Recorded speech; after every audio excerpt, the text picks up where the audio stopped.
YouTube personalities and podcasters have always had their share of drama, but nothing seems to hit harder than two women in the same industry turning on each other, especially when everyone thought they were friends. Right now, all eyes are on Jess Hilarious and Mona Love, better known as Don't Call Me White Girl, and their surprising fallout that has everyone scratching their heads. What started as a little shade has now turned into a full-on war of words, and it's pulling back the curtain on how messy things can get behind the scenes in the world of black media. It all started when Jess Hilarious, who most people knew as an Instagram comedian with a sharp tongue and a fast-growing career, started stepping more into the hip-hop media space. She's funny, no doubt, and she's definitely known for speaking her mind, but not many people expected the kind of heat she was about to attract. It wasn't just fans who had opinions, media personalities were chiming in too. Suddenly, Jess wasn't just a funny girl on the gram anymore. She was beefing with DJ Academics, going at it with comedian Corey Holcomb, and even clashing with her own co-worker on The Breakfast Club, Lauren LaRosa. And just when people thought they'd seen it all, Mona Love entered the chat. Mona and Jess actually had history. Not the kind of history where they were best friends, but they were definitely cool at one point. Maybe not sisters, but there was some mutual respect. At least that's what most people thought. That illusion broke apart last year when Jess had a public falling out with another content creator named T.S. Madison. In the middle of that drama, Jess randomly brought up Mona's name and made it loud and clear she was not her friend. That may not sound like much to some people, but the way she said it made it clear that there was a deeper story underneath. Jess said, "Don't call Mona, don't call me white girl. That's not my friend either. Don't call nobody we mutually know to try to talk to me after this. It's done." That line hit hard, especially coming from someone who was once seen jumping in Mona's lap like a kid, according to Mona herself. Apparently, Jess had once greeted Mona at an event like she was family, and now she was acting like she didn't even know her. That switch up didn't sit well with Mona at all. Mona clapped back on her own podcast, making it clear that the damage was done. She didn't sugarcoat it either. She said, "For you for life. And when you see me, stop acting like we're cool." If that wasn't clear enough, she doubled down again recently on the Joe Budden podcast when someone asked about Jess's recent acting scene on Tubi. Mona didn't hesitate. She said, Jess Hilarious," and went on to explain exactly why.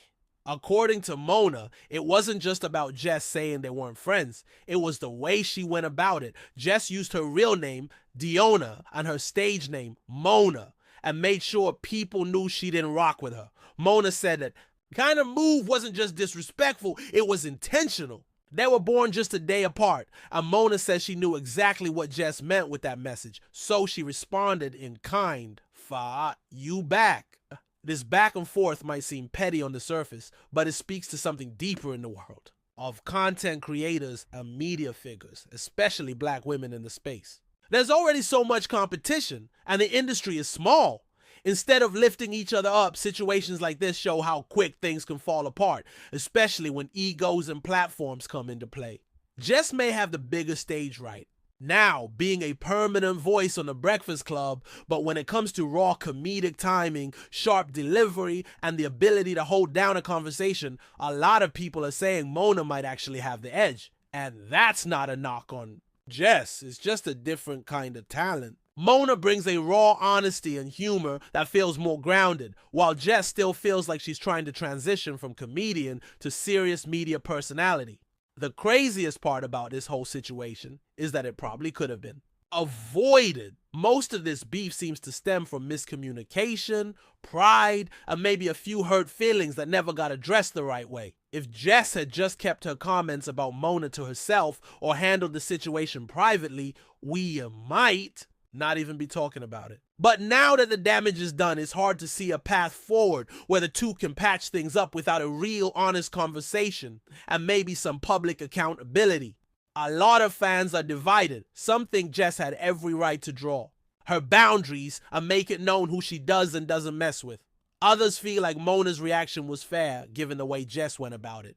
But what almost everyone can agree on is that these two were once cool, and watching them tear each other down in public feels like a loss for everyone. What's also interesting is that Mona hasn't exactly tried to fix the situation either. She's just as bold and unfiltered as Jess, and when asked to let it go, she stood her ground. To her, it's not about being petty, it's about respect. And once that line was crossed, there was no going back. Even the way she talked about Jess being Joe and jumping in her lap shows how betrayed she felt. That moment probably felt genuine at the time, and to have it followed up with a very public "I don't know her" moment hit hard.